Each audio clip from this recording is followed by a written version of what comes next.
안녕하십니까. 신의 한수의 신혜식입니다. 문재인 대통령의 지지율이 다시 하락하고 있습니다. 또다시 데드크로스를 맞이했다고 합니다. 부정적인 평가가 더 높다고 합니다. 이와 관련해서 전옥현 전 국정원 제1차장님 모셨습니다. 안녕하십니까. 부정적 평가가 높아지고 있다. 얼마 전에 잠시 한 2주간 살짝 올랐는데 이건 믿을 수가 없었는데 다시 떨어지는 걸 보면요. 이제 제자리를 찾아간다.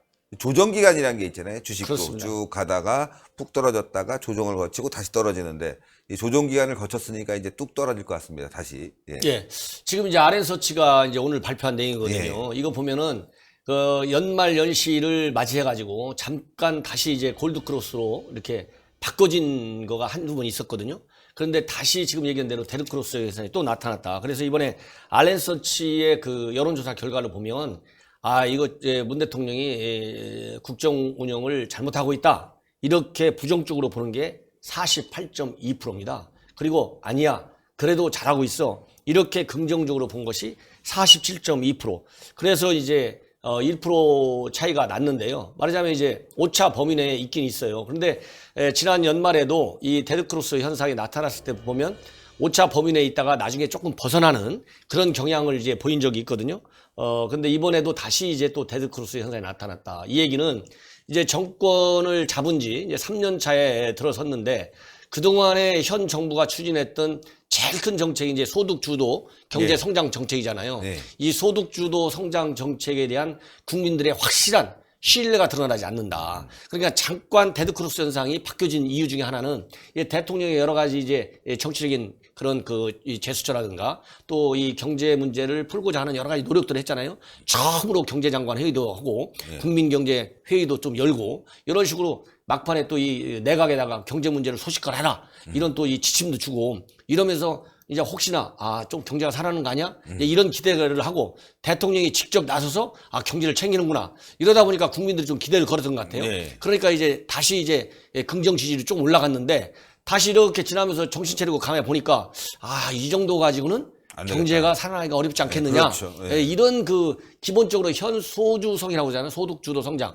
요 정책에 대한 불만과 정책 자체에 대한 신뢰가 없다. 이것이 이제 밑바탕에 단단히 자리 잡고 있는 징후가 하나 저는 평가하고 싶고요. 또 하나 이제 두 번째 큰 요인 중에 하나는 이영자 해갖고 20대 영세 그다음에 자영업자 영남지역 자영업자 여기에서 이제 부정평가율이 높고 이것이 굉장히 이 부정적인 이 기반이 상당히 강하게 굳어지는 현상을 보였잖아요. 그런데 이번에도 특히 20대의 부정평가율이 아주 요지부동으로 강해져 있어요. 어느 정도 하면 20대는 아직도 잘못하고 있다. 이게 38%. 아니야. 잘하고 있다. 이건 38%. 아니야. 여전히 못하고 있어. 이게 60%예요. 이게 무려 22%나 20대에서 높아요. 그래서 현재로서도 이 20대가 바로 뭡니까? 이게 소득 주도 성장, 특히 최저임금과 주 52시간 근로제 여기에 대한 직접적인 고용 문제, 취업 문제, 그리고 생활의 질 문제 가장 영향을 많이 받는 층이 20대인 것 같아요. 그러다 보니까 20대는 뭐라고 얘기하든지 간에 이제 정부에 대한 신뢰를 그렇게 많이 안 주는 것 같아요. 직접적으로 타격이 오니까. 그렇잖아요. 20대는 지금 왜 그러냐면 우리도 마찬가지잖아요. 컸을 때 20대 대학 졸업하고 나서 제일 큰 꿈을 꾸잖아요.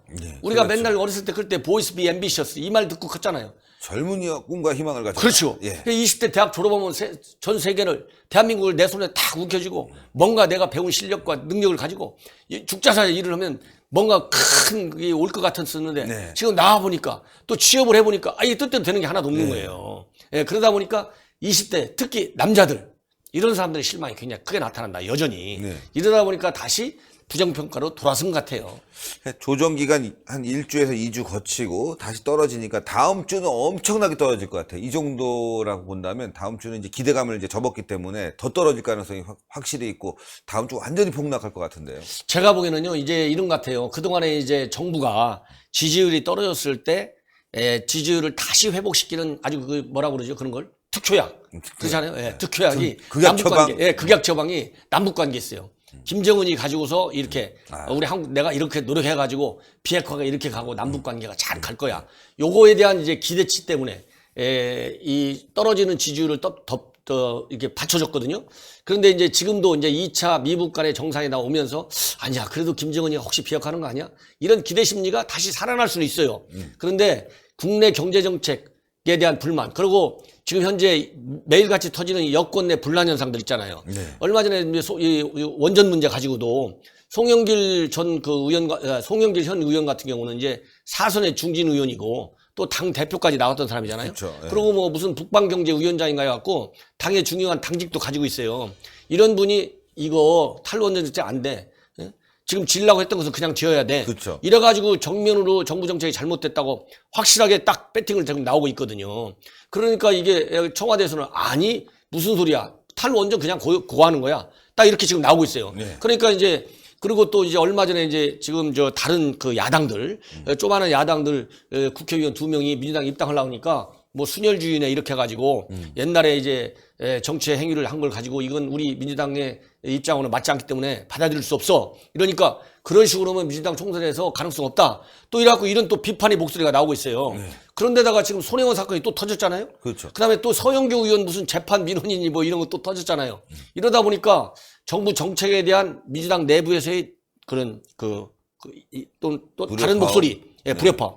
그다음에 인사 문제 그렇잖아요. 이런 문제에 대한 또 불협화. 또 이렇게 또 재판에 개입했느냐 안 돼 있느냐 이런 거에 대한 또 이 비판의 목소리. 과거에도 신재민 사건 이런 거 터졌을 때도 그런 것이 굉장히 크게 여론에 영향을 줬거든요. 그러니까 이번에 손혜원 사건 같은 경우는 금방 가라앉지 않습니다. 그러니까요. 이거 한 일주일 이상 갈 거예요. 그리고 이제 원전 문제, 이건 원전 문제는 지금 이거 탈원전으로 가면 이거 나라 망한다. 네. 이런 그 불만과 그 걱정이 굉장히 국민들한테 많아요. 네. 그래서 지금 자유한국당에서는 이거 탈원전제 말이 안 된다 갖고 지금 20만, 100만 서명운동 벌이고 있잖아요. 네. 그 30만 넘었다고 합니다. 그러니까 네. 그 정도로 이게 심각한 국제 정책이에요. 그러면은 소득 주도 성장도 굉장히 중요하지만은 탈원전 정책도 무지개 중요한 국가 정책의 잘못된 방향이거든요. 네. 그러면 이것이 이제 금년이 딱 3년 중간이 치잖아요. 그러면 이게 이제 본전이 다 늘어나는 거야. 아, 이게 처방이 잘 됐다, 잘못됐다.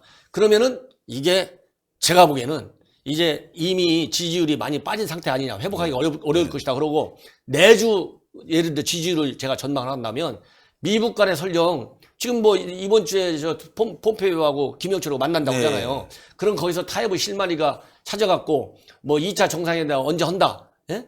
그런다 하더라도 지금 2차 정상회담 관련된 미국과 그 중재 역할, 우리 한국 정부의 중재 역할에 크게 언론에 띄질 않아요. 물론 뭐 그 물밑에서 하기 때문에 일부러 보안을 지키는 경우도 있지만 그래가지고 이제 지지율이 떨어지면 그걸 또 이렇게 공개할 수도 있겠지만은 이번 미국 간의 2차 정상회담은 미국이 직접적으로 하는 게 굉장히 저는 크다고 봐요. 네. 미국이 발벗고 나서서. 그런데 지금 미국 내 분위기 보면 2차 정상회담에서 별로 나올 게 없어. 기대 못해. 오히려 우려의 목소리가 더 커져요. 2차 정상회담과 관련해서는 우려의 목소리가 커진다면 뭐 지지율은 더 폭락할 수 있는 그런 여지를 확실히 뒀네요. 그렇죠. 그렇기 때문에 미국 정상회담과 관련된 호재가 나오더라도 옛날같이 떨어지는 지지율을 막는 데는 굉장히 제한적 의미밖에 없을 것이고 오히려 손혜원이라든가 민주당 당내의 정책 방향이라든가 인사 문제에 둘러싸고 있는 그런 갈등 요인 때문에 지지율이 올라가기는 굉장히 어려울 것이다. 그래서 내주도에도 당분간 올라가기는 굉장히 어렵다. 저는 그렇게 봅니다. 살짝 반등하더라도 다시 고꾸라지. 의미 없는 반등이죠. 네, 의미 없는 지난 연말연시 반등. 올라간 거 1%, 2%, 3% 그 대단한 의미가 없잖아요. 네. 왜냐하면 이 정치판 자체가 지금 2년, 3년 되면 다 실력이 나와요. 항상 얘기지만. 그러니까 새해 기대감이 좀 있었지만 뭐 다시 원상태로 새해 뭐 거의 15일뿐이 안 지나갔는데 그냥 다시 꼬꾸라지는 거 보면은 엄청난 이제 지지율 폭락이 예고되고 있는 것 같아요. 그러니까 예를 들어서 이런 사건만 없잖아요. 예를 들자면 민주당이 일사불란하게 착 하고 정책의 효과가 뭔가 나타날 것 같은 그런 기대가 들고 그러면은 대통령이 많이 지금 노력하잖아요. 뭐 기업인들하고 만나고 이런 것 때문에 또 한 1%, 2% 올라갈 수 있는데 이런 것이 다 점수 까먹는 거가 되는 거죠. 신뢰성을 지금 많이 상실하고 있다. 이런 거에 대해서 정부 여당이 좀 책임을 느껴야 된다. 이런 생각이 듭니다. 야, 감사합니다. 전옥현의 안보정론 TV 이제 3만. 슬금슬금 3만 갔는데 이제 10만 갈 수 있을 것 같습니다. 5만 일단 넘으시고 10만. 요즘도 매일 방송하시는 거 보고 있습니다. 감사합니다. 고생 많으십니다. 감사합니다. 네. 전옥현의 안보정론 TV도 여러분들 많은 시청 부탁드리겠고요. 잠시 올랐었어요. 그때 저희가 보도 안 한 이유는 어차피 떨어질 건데 못 털어보도해. 역시나 떨어집니다. 다음 주 말이죠. 제가 한번 예상해 볼 텐데요. 다음 주 엄청난 폭락이 예고되고 있습니다. 다음 주 손해원 문제 등 서용교 문제 기타 등등 다음 주 확 떨어집니다. 아마 문재인 정권은 역대 최저의 지지율을 기록하는 정권이 되지 않을까 그런 예상을 해봅니다. 자, 신의 한 수 동그랗게 올라가는 구독 버튼 꼭 눌러주시고요. 추천 버튼 꼭 부탁드리겠습니다. 그리고 댓글로 응원 많이 부탁드리겠습니다. 여러분들 감사합니다. 수고하셨습니다.